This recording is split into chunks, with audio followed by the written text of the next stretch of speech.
First, apply flux. Refer to my tools video regarding the brand of the flux I use. Make sure you're working in a fume hood or with a fume extractor.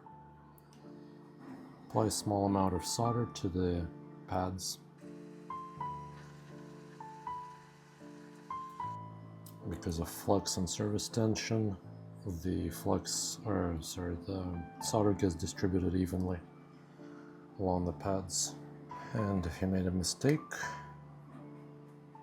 for example, applying too much solder like I did here,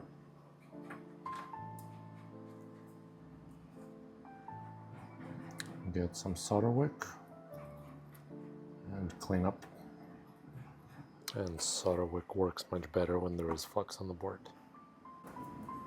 Let's see if I need to apply a little bit more solder.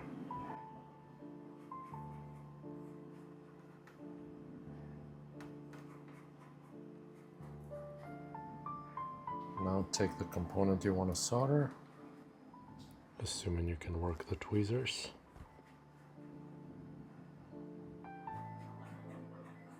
And have hand-eye coordination. Make sure to position it correctly.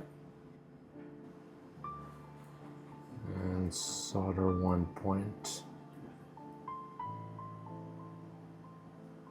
Not like this. Make sure it's not crooked.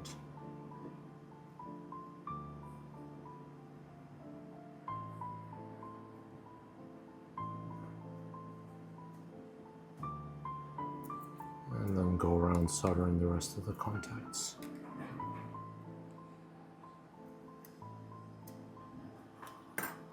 And you're done.